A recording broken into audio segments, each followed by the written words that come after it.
All right. I say choking on my own spit. Be careful there. It's another Thursday evening here in the great uh, planet Earth. Not to Yep. narrow it down anything specifically too much, but it's another Real Monsters.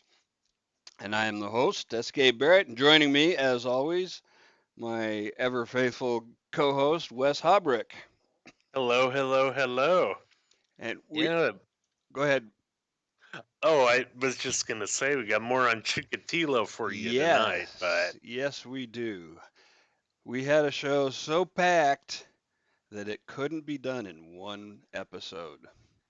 yeah, yeah, it would be very hard to do that. And I think it might be a good idea before we get into the meat of that Yeah. to warn people to give out the disclaimer Yep. because this one is going to be much more graphic and brutal than the first show was. There we go. I knew this was going to need to be done. Yeah, Mhm. definitely. Definitely need the warning. Definitely But warning. um, yeah, so warnings podcast contains descriptions and photos of brutal, heinous, vile acts of murder and sexual depravity. Listener discretion is advised. Good. And just to get people up to speed where we were after the last time, if you haven't heard it, we're talking about Soviet serial killer Andrei Chikatilo, who killed at least 52 women, children, and young adults over a period of about 12 years, from 1978 to 1990. Yep. And so I got the slideshow from last week spooling up. So let's do a Mm, quick recap. yeah, the Chikatilo was born in the Ukraine during one of the worst famines they ever had there. About 7 million people would die from it. His parents were dirt poor, and from when he was 5 onward, his mother had a story that she liked to repeat to him quite often, saying, "Before you were born, your brother was eaten by hungry villagers. So don't get Not out of line." not wolves. I Yeah, mean, that would hungry be villagers. yikes. But That'd yeah, that, that'd freak you out as a kid. oh, absolutely. I think it still freaked him out as an adult, too. But yeah, you had that happen. Excuse me. And Andre, when he started school, he's a shy, introverted kid. Probably would have been perceived as a nerd, would be my guess Sure. in today's parlance. Uh, but, otherwise, he was unremarkable throughout school.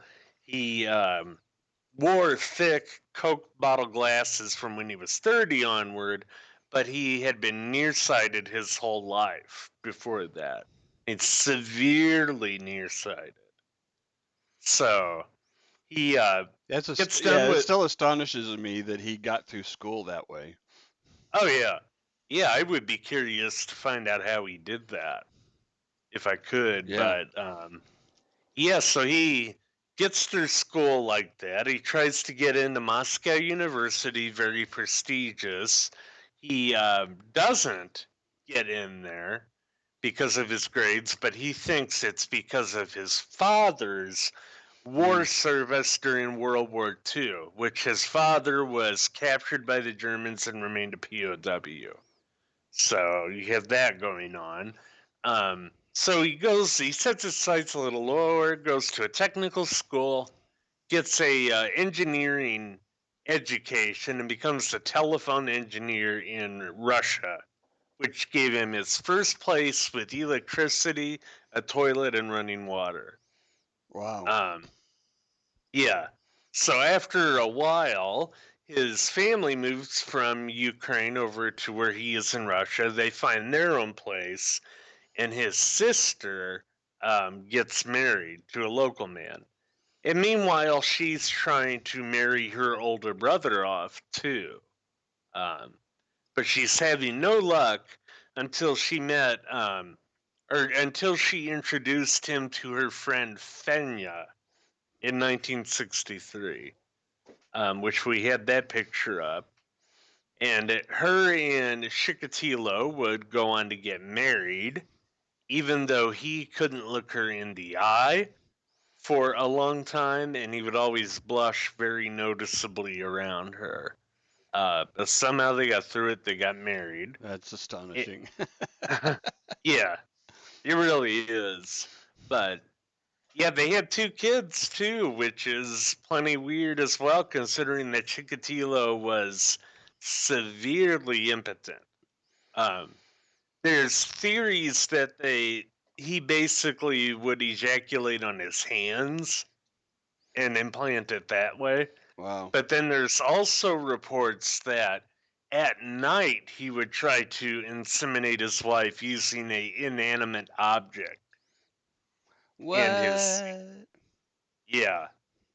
Yeah, this is the level of fucked up we're talking about. But at any rate, there's no evidence to suggest that Fenya was cheating. So those most likely, Right. his son and daughter, were his kids. Uh, but in 1971, 2 years after the daughter's born, he graduates with a what would be equivalent to a bachelor's in Marxism, Leninism, engineering, and Russian language and literature. And that allows him to get his first real job as a teacher in a grade school in Rostov, Russia. So he does that. He's very unremarkable as a teacher. He No, is I lackadaisical. disagree. I disagree. I think he was very remarkably bad at being a teacher. Oh, well, yeah, that's true. Yeah, I mean, he was I mean, lackadaisical. He was uninspired. the students didn't respect him, the teachers didn't respect him. No, I mean, he wasn't a wallflower. He stood out for being so bad at teaching. yeah, yeah. Where, like you said, even the staff would make fun of him. Yeah. But during that time, he started developing sexual proclivities for the females in his class. Hmm. And it started off with him just sitting uncomfortably close to them or, giving them a weird look, that sort of thing. Right. But then it escalated to him entering their dormitory at night uninvited and unannounced. And from there, it escalated to full on sexual molestation. But what's really fucked up about that, the Yeah. school knew and they did not ask him to resign until 3 years later. Yeah, that's just nuts. Yeah. And what's even more fucked up is that his job references, his CV made zero mention of him being a pedophile. So Yeah, what did he yeah. do? How much of that, at least part of that had to have been, being a party member in good standing. So, you know, because Yeah, that kind of thinking, was pervasive in the Soviet Union. Like, if you're a absolutely. good party member, then that excuses a whole lot of shit. Well, and that's something we'll be getting into as well. The excuse around Moscow and the Kremlin Yeah, when they knew about the serial killings happening in Rostov was that, oh, that doesn't happen here. This is a communist utopia. We don't have serial killers. That's a bourgeoisie Western invention. exactly. Uh, but yeah, so Chikatilo, he finds another job at a junior high. He doesn't assault anybody there, but again, he sucks as a teacher. And in 1978, they axed his position. And from there, he finds another job at a school, basically acting as a warden who does a little bit of teaching. over the kids who were there. Oh yeah. It's an all boys school, age 15 through 19, and it came with an apartment and a job for Fenya as a matron too. But Chikatilo would ultimately sexually assault one of the students there when he was sleeping. Ugh. And they had no idea who they were hiring No, no idea whatsoever. And because yet because it again, wasn't allowed to be part of the record. right. And yet again, with this fresh assault, it wasn't added to his job record either. So he Oh my stayed god. on. Yeah, he stayed on at this school until his position would get axed again. But that same year, in 1978, he bought that house on the screen. Well, it's more like a shanty, really. Um, One room in the slum districts of nearby Shakhty, Russia. And his goal in buying this, it was a total secret from his family, but the locals around it called it a squalid love nest because they would always see the same guy going in there with multiple people, Mm. but he would never stay the night. Um, so what he would do, he would take prostitutes and the down and out there and promise some food or vodka or even marijuana in for a sexual favor. But also come 1978, that same year, is when Chikatilo would commit his first murder by luring 9-year-old Yelena Zakotnova into that house with promises of candy and apparently a toilet because she had to go when she came across him. Wow. Um, and immediately, what he does is he uh, grabs her, he stabs her to death, and he would later say to cops that he had an involuntary ejaculation when he did that. Um, Yeah, and there you go. I mean, if he hadn't already linked violence and sex, that did it for him. yes, yes, it absolutely did. Which that's another detail to sort of fill in there.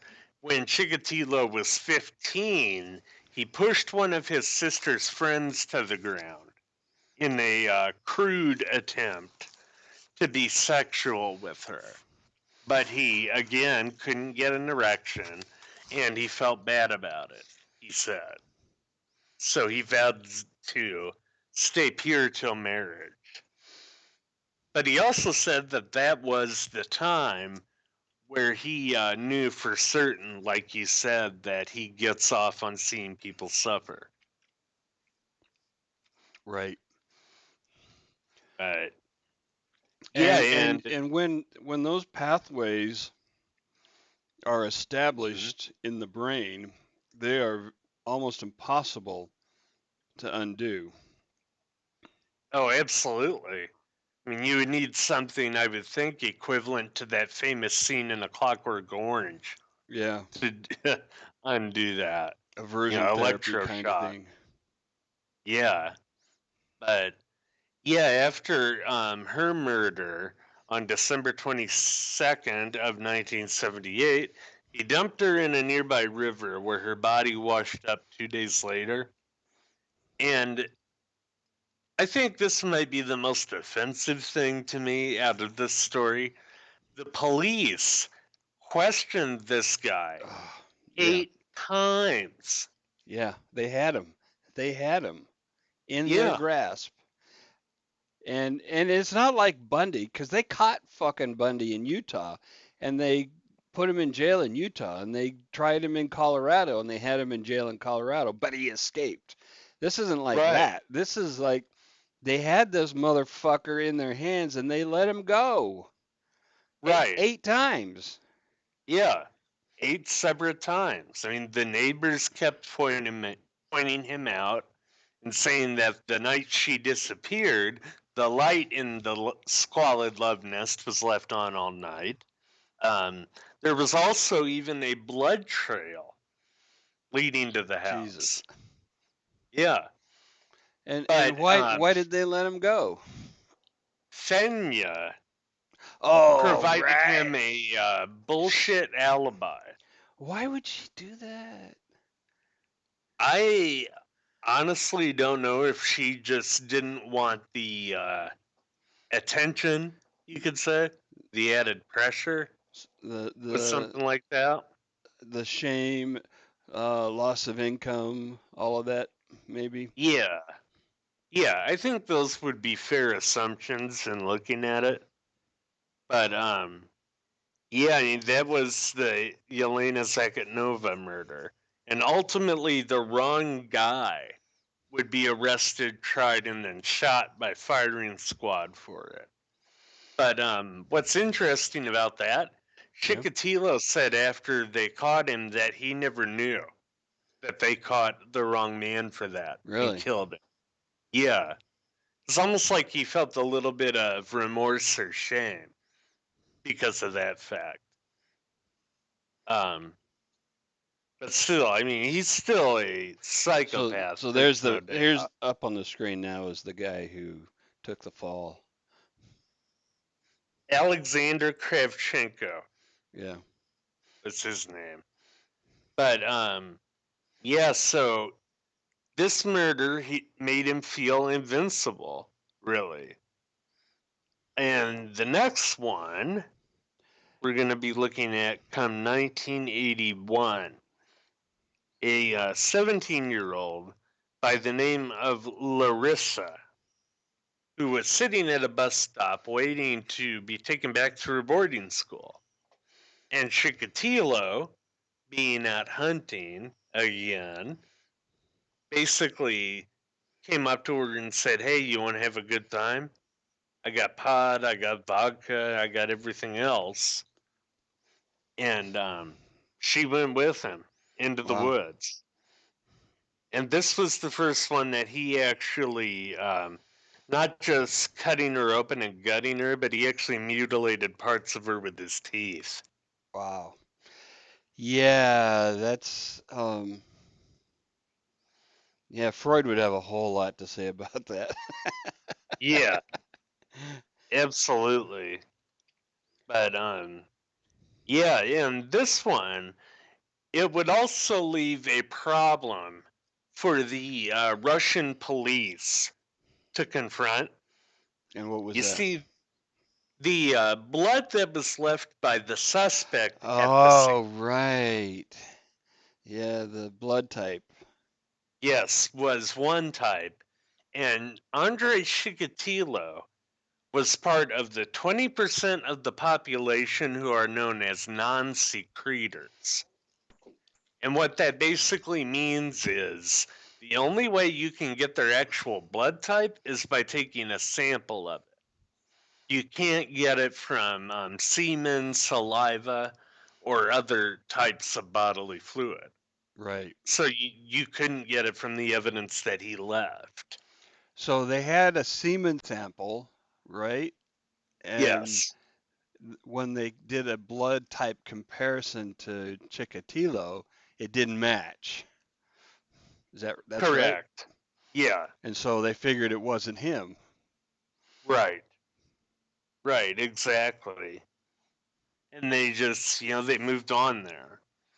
Which that part, that part sucks, but there was still plenty of incompetence going on Right. throughout this.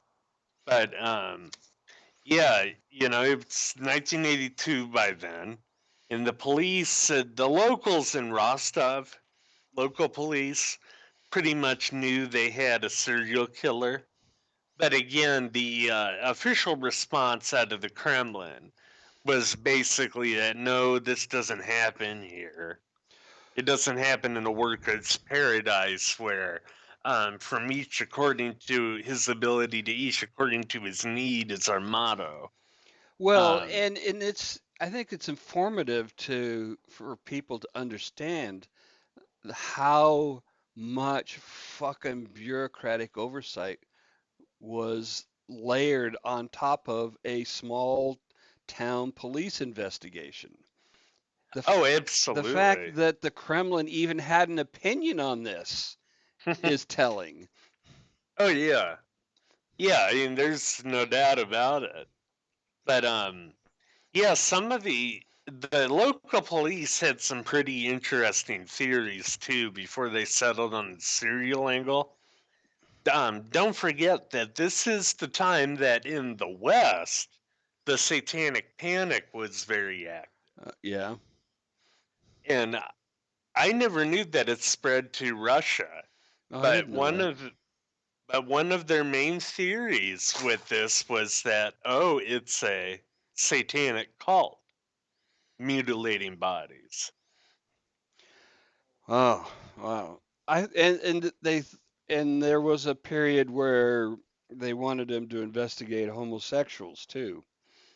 Yes, that was their next theory, and they kind of lumped the homosexuals there to the case of the mentally retarded who were in a local sanatorium.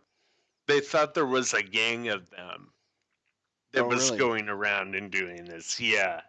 Because it was illegal, right, to be homosexual in Russia, Oh, yeah.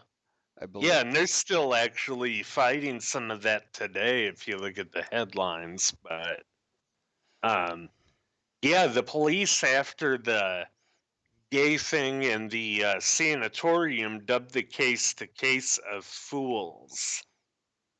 Hmm. Um, but probably the most interesting theory throughout all this was that it was a group harvesting organs to sell.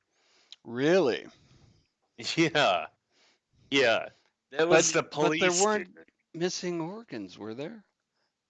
Well, there was certain ones. Quite a few of the female victims had their uteruses missing. Well, that's not a transplantable organ, is it? No, No. not as far I've as never I'm heard aware. of it. A lot of people think Chikatilo ate those uteruses, but Oh he man. actually strenuously denied eating them when they questioned him.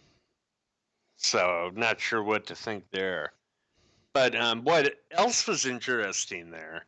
Of course, the Kremlin put an even tighter leash on how the media could cover this stuff.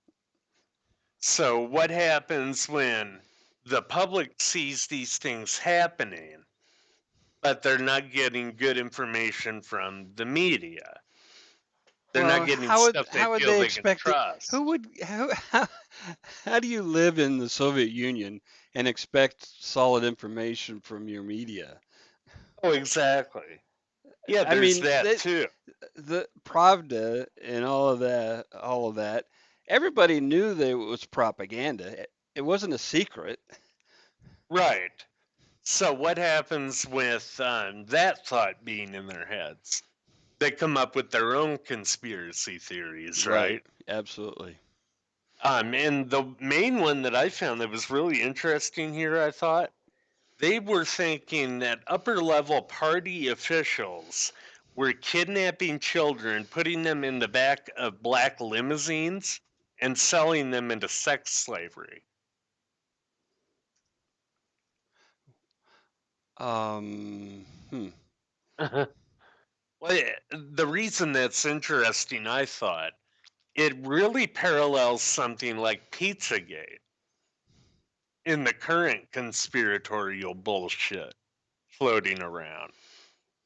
Yeah. You know, it's almost like that form, if you will, that particular conspiratorial archetype kind of stayed around and it became that. Um, but yeah, it's basically all they could turn to Well, besides the murder it is mill. human nature. It's fully human nature to try to fill the informational void Oh yeah, and absolutely. make connections that may not exist in reality Yeah. Oh because yeah. our brains are hardwired to fill in the blanks. To see patterns, to see yeah. patterns and to I mean it's in psychology it's called completion theory, and it's the reason why you can see an incomplete circle drawn and know that it's an O, Uh-huh. because our brain says no, even though it's not finished, it still can associate that with the letter O or a zero. Interesting. And Very we do that interesting. with all kinds of things. And that's We do. and we when we have, incomplete information, our brains desperately want to find something to plug into those gaps. And they put in what they want. Yeah. I was thinking of pareidolia as another example. For people who don't know, pareidolia is when you are basically programmed to see faces. It's the reason some people see the man in the moon, for instance. Oh yeah. So, And in seeing puppies in clouds and shit like that, or yeah, or exactly. or the Virgin Mary in toast or whatever. Yep.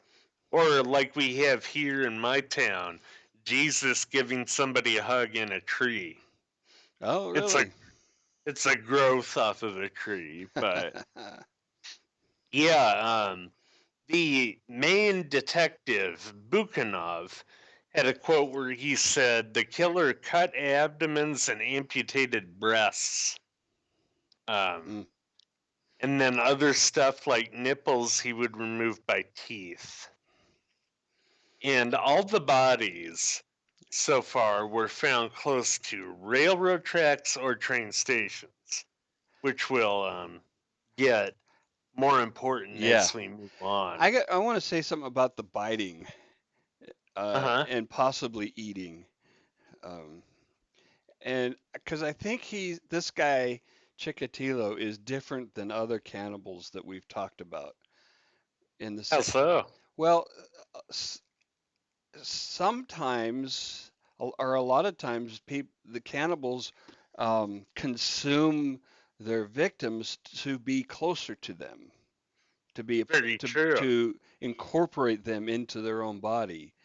Um, this one, I think Chikatilo, I think he was just angry. I think so too. Yeah, rage definitely Yeah. motivated a lot of what he did. He was Um, not trying to have a relationship of any kind. He was just mhm. pissed off.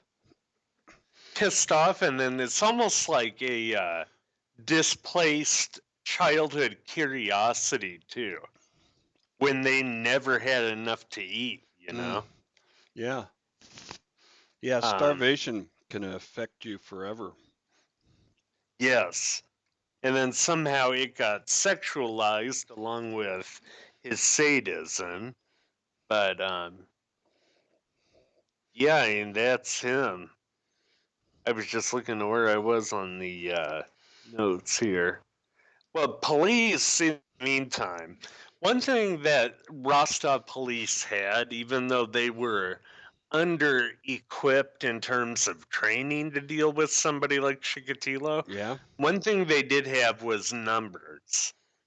They were Oh yeah. huge, Well, a they, lot of people. I mean that's how they beat the Germans was numbers. Yes, absolutely. They always have So, a lot of bodies to throw at a problem.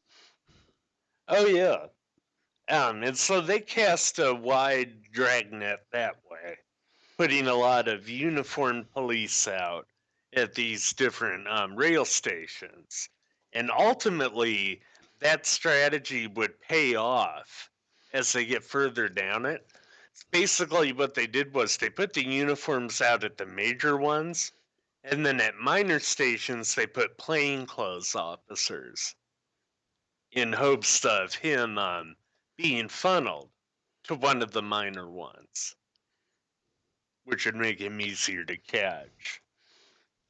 What was the name of the investigator? Bukhanov. Bukhanov, yeah. Bukhanov. Yep. But yeah, as he went on with his murders, his victims went from what the psychiatrists called women with disorderly sex lives, kind of a crappy description, to young children, then young boys. And Was it really, what really I that think kind of that, a, it was more random than that though, wasn't it? It wasn't a progression of any kind, or am I well, mistaken?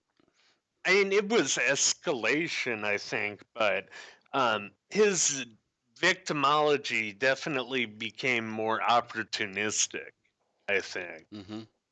you know. But yeah, I mean, that's how it went with Chikatilo. Oh, that was November 1990 when the strategy ultimately paid off.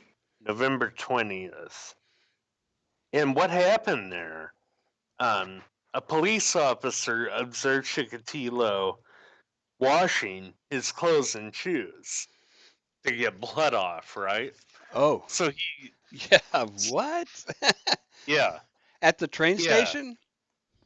well, nearby. Okay. And so he's doing that, and the officer comes up, says, "Papers, please," and, nothing really happens there. And what are you He doing doesn't, here, right? yeah. Cuz So they ultimately take him in for questioning with that one, but then he's released. oh. And then a separate time, they stuck with this strategy. In a separate time, he was caught trying to talk to a few different kids, and they ultimately caught him. Three plainclothes officers did. And after that first arrest, it was 24 hours later that a girl's body was discovered in that same place where he was. Right after that, Bukhanov immediately demanded all suspect records from the past 24 hours be pulled. So, Oh. yep. Oh, yeah, and I forgot about that. That was kind of a weird way that he tried to lure those kids when he was caught for good. He tried using what he called a bucket of beer. Really? Yeah. And it was by then, when they caught him that second time, that he was suspected of roughly 30 plus murders and corpse mutilations, including, most of them including anyway, his signature. One of his signature behaviors, which was enucleating the retina. Oh. What? Right. Literal, Yeah, yeah. literally plucking the eyeballs out. Um, and the reason that he would do that is interesting in and of itself. It's anthropological, I Yeah, think. Get down there to it. are, yeah, right. This is an old, m- almost mythological belief, It is. and I that mean, it. and that is, if I can, do I get to say it? Oh yeah, yeah. If you want to, feel He free. believed that the final images of a person's life were retained on the retina, Yes, and was in fact a common thing in Russia. that the that um, if the police were able to look in the eyeball, they would see his face because he would have been the last thing they saw. Yep. So he decided to just take them with him. Um, Isn't that interesting that, he had kind of a sciency engineering education, yet he still held on to this um, mythology?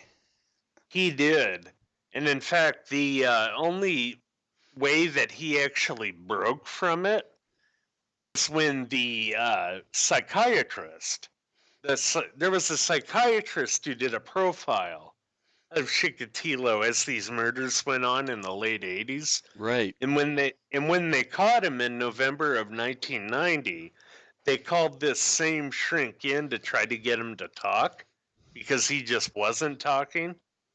And ultimately, he got through to him, and the doctor explained that that's not true about the Oh eyes. yeah. Yeah, This and was that the was this was the Chikatilo's own doctor who words. this was the doctor who in his profile called him Citizen X. Yes. Yep. He did call him that. I was looking for that. I would have liked to have read that profile, but I couldn't find it anywhere. But yeah, Buk and during. Bukanovsky was the doctor. Oh, I'm sorry. I wrote that down wrong. Dr. I Alexander should. Bukanovsky. That's it. Yeah, Alexander Bukanovsky and then Mikhail Fedosov, the detective. Right. Um, but yeah, I mean, during this, he ultimately, not not long after the first murder, would lose that job he had as a warden, and he ended up taking a job as a supply clerk at a industrial complex in Shakti. And the way that I understood it when I was reading that, he essentially would be in charge of getting all the raw materials together needed to build whatever they needed to build. But for some reason, his position was unique to the Soviet command economy policy. How so? So I mean, that what made it unique? Do you know? I don't. Okay. I was looking through that, but yeah, that's what the sources said is that what it was unique. Um, and this job as a supply clerk, it was a demotion for him, pay wise, but he was much more well suited to it. He was alone much of the time, and he also got to take business trips Ah, quite a lot. yeah. Which suited him very well, I'm sure. Yes. And the murders got to the point, even on the business trips, where the first thing that he would do when he got off the plane was go and buy a knife and Oh, go really? hunting. He would Yeah. he would use a new knife? Yes. Interesting. In much of those places. And he Um, wasn't big on hiding the bodies either. Like, no, he really wasn't. About all he would do would be cover them up with leaves or a newspaper, essentially. But yeah, there was only I want to say one of them who was never found, and then the other one she wasn't found for about 2 weeks.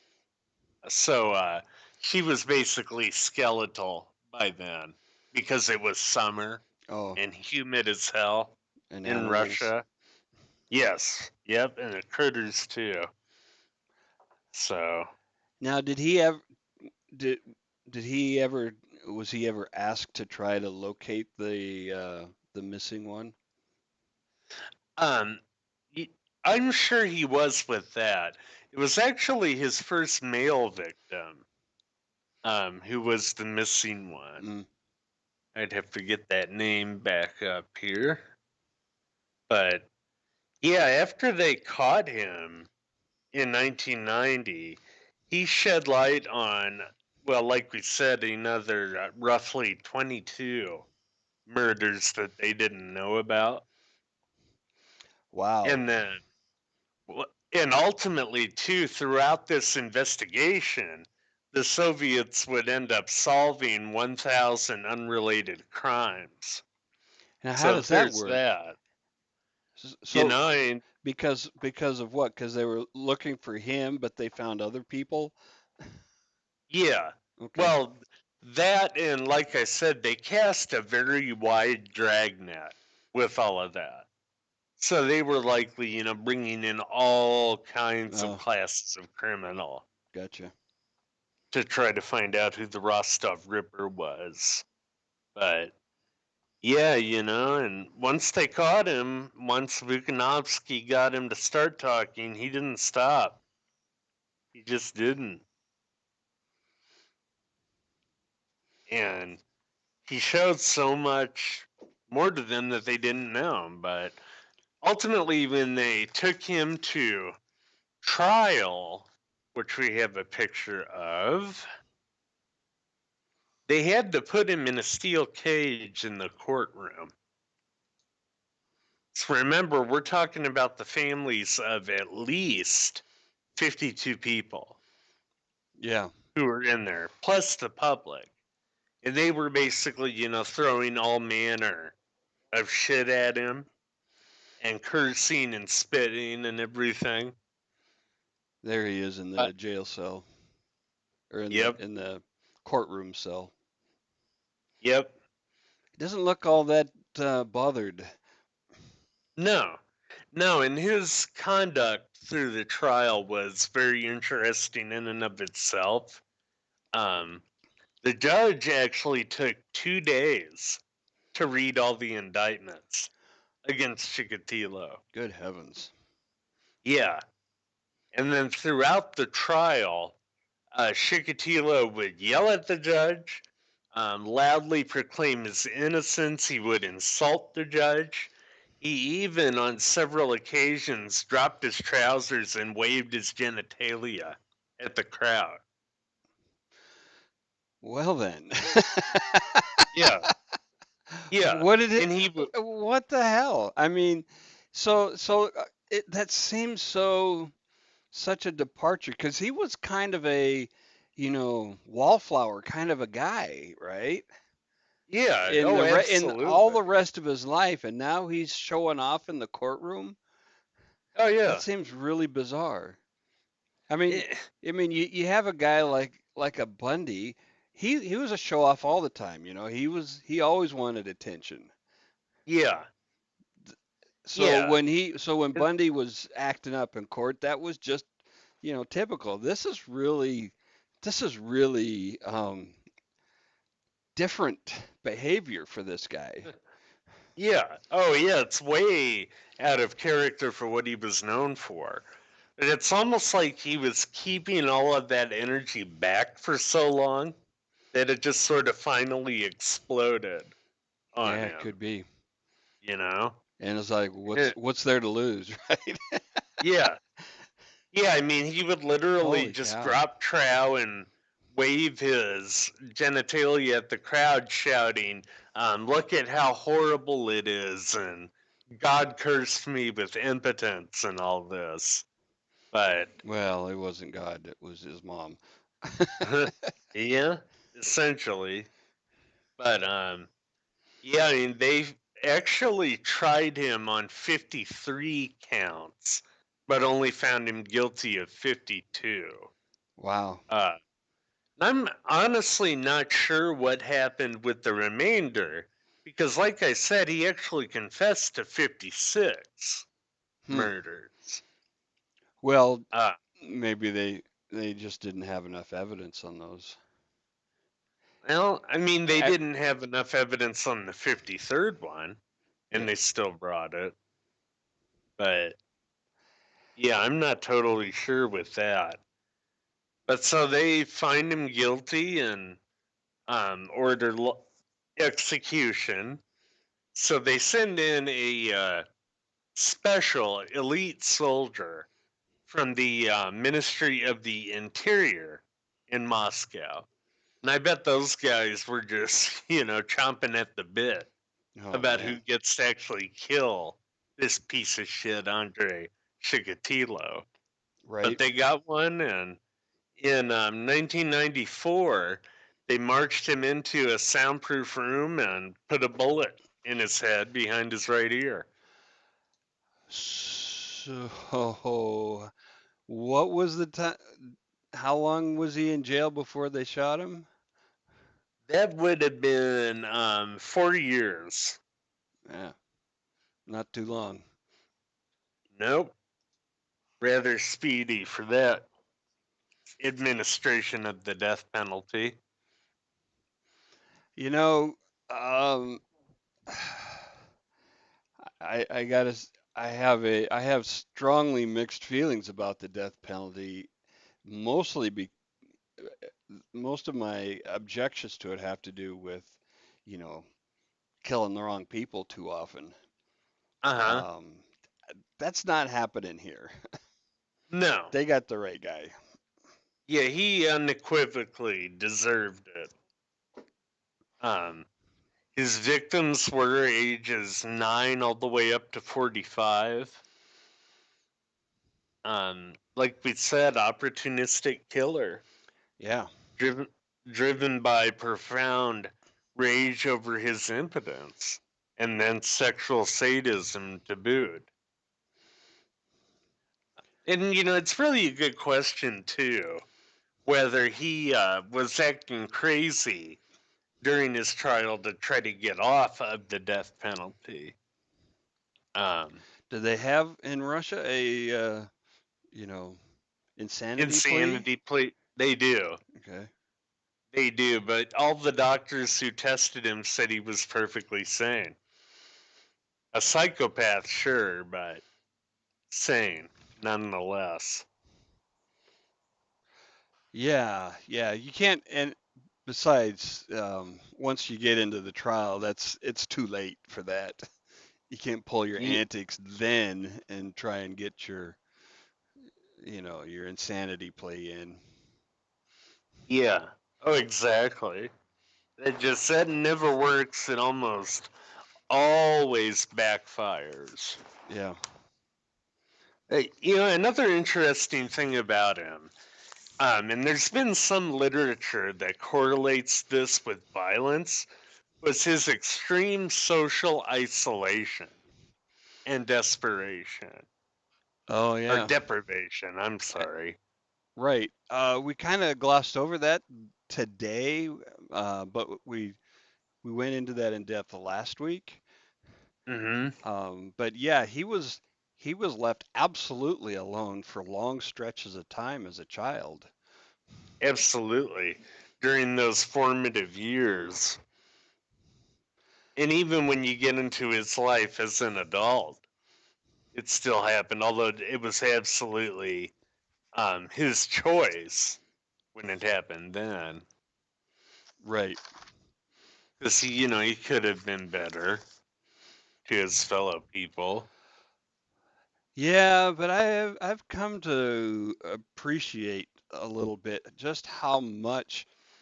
Um, so during the years up to age 7 and then teenage years are the times when our brains are myelinating circuits like mad, Hmm. and very quickly, very easily, myelinating those neural pathways.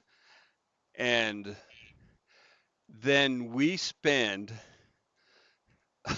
like our entire life driven by those circuits that are formed as children.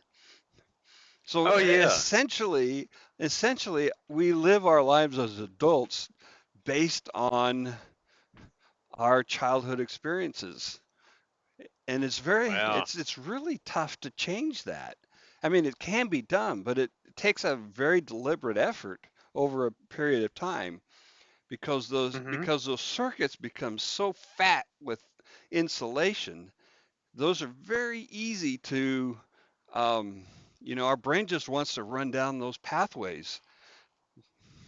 It does. And neuroplasticity is very interesting. Yeah. Very I mean, interesting concept. everybody has had experiences where, you know, you experience one thing one time and you know, it's a memory you just can't ever forget, right? Right. Yeah, it's basically etched in stone in there. Right. And that sort of positive reinforcement that he was getting with that, I think had a lot to do with it too. He explained to a shrink after they caught him his method. He would start with a series of superficial stab wounds and then go back in for deeper stab wounds, particularly in the chest. And he explained that this method was rooted in his obtaining sexual arousal while he did it. Oh, so Um, so the shallow cuts were like a foreplay, yes, but it yep, that also would it be a also fair speaks to description. his confidence in keeping them subdued. That Oh he yeah, that he didn't have to do a deep stab to begin with to keep them under control. oh yeah. He did say when he was 15 after the first failed rape that he liked the struggle, Mm. was his word. Um, and then also he says at the point of stabbing them, I would often imitate having sex while ejaculating. Um, Mutilation typically focused on the face, genitalia, and eyes. I mean, and it also speaks to the depth of his uh, impotence. Um, Oh yeah, that he even with them stabbed and weak and completely under his control, he couldn't rape them. yeah, yeah. So what happens there? Like we talked about last week, the knife Yeah, becomes his phallic object. right. Um, and you just see this sort of unprecedented level of brutality and depravity. And that's why, in my opinion, he's the worst that we've looked at. Well, he's definitely one of the most prolific serial killers we've seen or and are likely to see. Um, Uh, yeah. Well, and a big part of that was the social political dynamics that were going on right. in Russia at the time and the fall of the Soviet Union. Um, that definitely aided his span of crimes. So, Yeah, yeah, they could have they had every they had him literally in their hands and could have stopped this streak at just a handful of victims. oh yeah, But instead it went on for another what, 15, 20 years. yep. They had multiple opportunities where they could have locked them up, but they didn't bother. Um, that to me, kind of speaks to bureaucracy wanting to cover its own ass. But you know what? It's easy to say, well, that's the Soviet style, but modern day American police forces have the same mentality, right? They don't want Oh, anything to make them look bad. absolutely. Yeah, that's why I picked the adjective bureaucratic over Soviet. Yeah, Yeah, because I think that those lessons apply wider than just Russia. Definitely. you know, quite frankly, I think that, if a police force does something that looks bad, well, they should look bad for it, for fuck's Yeah, sake. And use that to, I mean, trying to hide it and pretend it isn't bad makes it look worse. absolutely. Sunlight is the best disinfectant, as they Absolutely. say. Yep. Wow. This guy, man. Uh, Yeah. it's an incredible story from start to finish. It's just astonishing in so many ways. Very unique. It really is. It's like a really nasty car crash. It's grotesque, but you just can't look away. Right. So All right. I think that's all I got on him. I think that's plenty. We'll have the article up on Medium here soon. I still have to finish it. Okay, And we'll definitely embed the link in it too at the top. So, great. Awesome. yep, Andrei Chikatilo, Citizen X. Chikatilo. All right. Yep. Well, thanks once again, Wes, for all your amazing research. Well, thank you. Good night, everybody. Good night.